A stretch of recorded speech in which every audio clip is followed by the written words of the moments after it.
हर हर महादेव। हम आरंभ कर रहे हैं शिव महापुराण के श्री रुद्र संहिता के चतुर्थ खंड का 13वां अध्याय, पार्वती द्वारा गणेश की उत्पत्ति।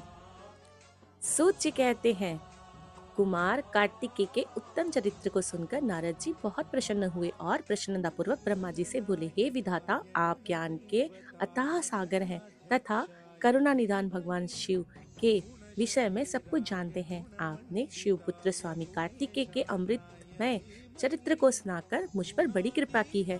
भगवान, अब मैं विघ्न विनाशक श्री गणेश के विषय में जानना चाहता हूँ।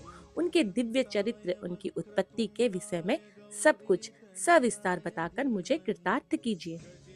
मुनि श्रेष्ठ नारद के ये उत्तम वचन सुनकर ब्रह्मा जी हर्ष पूर्वक बोले, नारद, तुम गणेश की उत्पत्ति की कथा सुनना चाहते हो एवं तुम्हारी प्रसन्नता के लिए मैं तुम्हें उनके जन्म के विषय में बताता हूँ। एक बार की बात है, देवी पार्वती की दो सखियां जया और विजया, जो सदा से ही उनके पास रहती थी, उनके पास आई और बोली, हे सखी, यहाँ कैलाश पर्वत पर भगवान शिव के असंख्य गण हैं।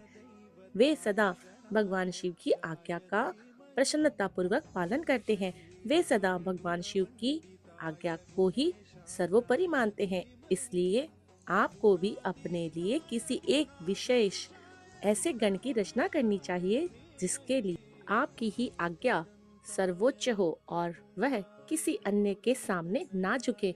अपनी सखियों की बात यद्यपि पार्वती को एक बार को अच्छी नहीं लगी, परंतु अगले ही पल वे बोली कि भला मुझ में और मेरे पति में क्या भेद है।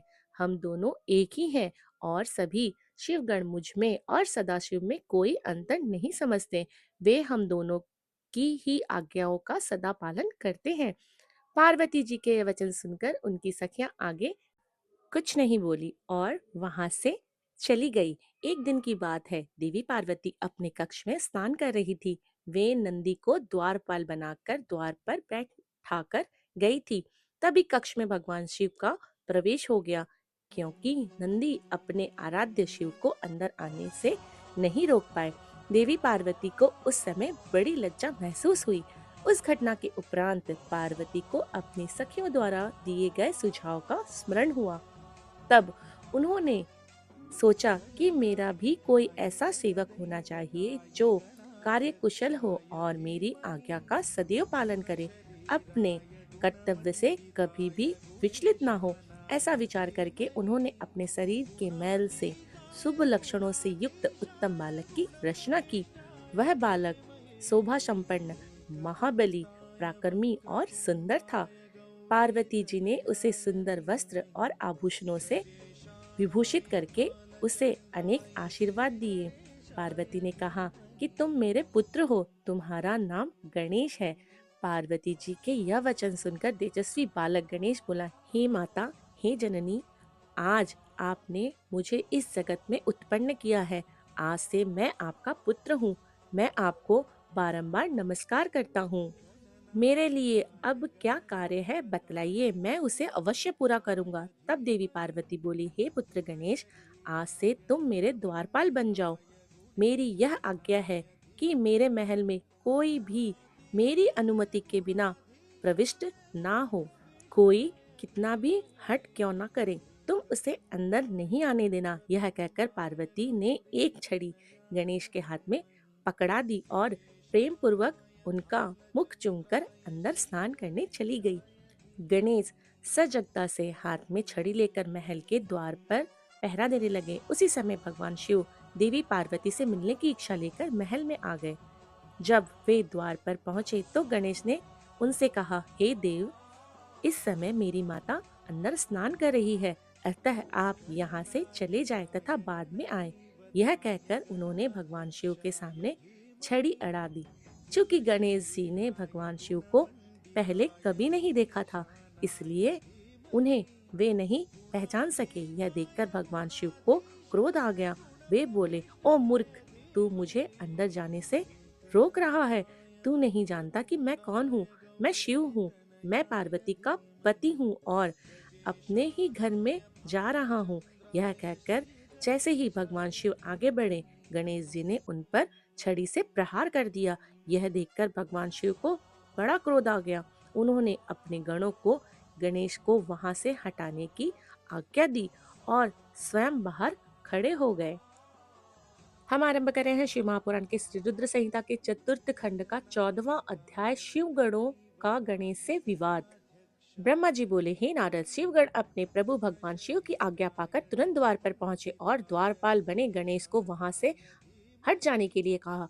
परंतु जब गणेश ने हटने से साफ इनकार कर दिया और शिव गणों को डांट फटकारने लगे, तो वे भी गणेश से लड़ने लगे और बोले, ओ मूर्ख बालक, अगर तू अपने प्राणों की रक्षा करना चाहता है तो अभी और इसी वक्त महल के द्वार को छोड़कर यहाँ से चला जा, अन्यथा दंड पाने के लिए तैयार हो जा। यह देखकर गणेश को क्रोध आ गया और वे कठोरता पूर्वक शिवगणों से बोले कि तुम इसी समय यहाँ से दूर चले जाओ, वरना मेरे क्रोध को भुगतने के लिए तैयार हो जाओ। गणेश की बातें सुनकर शिवगण हंसने लगे। फिर द्वारपाल श्री गणेश को डांटते हुए बोले, मूर्ख, हम भगवान शिव के गण हैं और उनकी आज्ञा से ही तुम्हें हटने के लिए कह रहे हैं। अब तक तुम्हें बालक समझकर हम छोड़ रहे थे, परंतु तुम तो बहुत ही हठी बालक हो, जो मानने को बिल्कुल भी तैयार नहीं हो। अभी भी कहते हैं कि शीघ्र ही यहाँ से हट जाओ, अन्यथा मार दिए जाओगे। शिवगणों के इन वाक्यों को सुनकर गणेश जी अत्यंत क्रोधित हो गए। उन्होंने शिवगणों को डांटा और धमकाकर वहां से भगा दिया। उनके इस प्रकार डांटने से शिवगण भयभीत होकर वहां से भागकर शिव के पास वापस आ गए। वहां जाकर उन्होंने अपने स्वामी भगवान शिव को सारी बात बता दी। यह सुनकर भगवान शिव ने क्रोधित होकर श्री गणेश को द्वार से हटाने का आदेश अपने गणों को दिया। शिव गण पुनः द्वार पर पहुंचे और गणेश को हटने के लिए कहने लगे, परंतु गणेश ने वहां से हटने से साफ इनकार कर दिया। गणेश निर्भय होकर उन गणों से बोले कि मैं पार्वती का पुत्र हूँ और तुम भगवान शिव के गण हो। हम दोनों ही अपनी अपनी जगह अपने अपने कर्तव्य का पालन कर रहे हैं। तुम शिव जी की आज्ञा मानकर मुझे द्वार से हटाना चाहते हो, परंतु मैं अपनी माता की आज्ञा मानते हुए उनकी बिना आज्ञा प्राप्त किए किसी को भी इस द्वार से प्रवेश नहीं करने दे सकता। अतः मुझसे बार बार द्वार से हटने के लिए ना कहें और जाकर अपने आराध्य स्वामी को इसकी सूचना दे दो। तब शिवगण भगवान शिव के पास गए और उन्होंने सब बातें शिव जी को बता दी।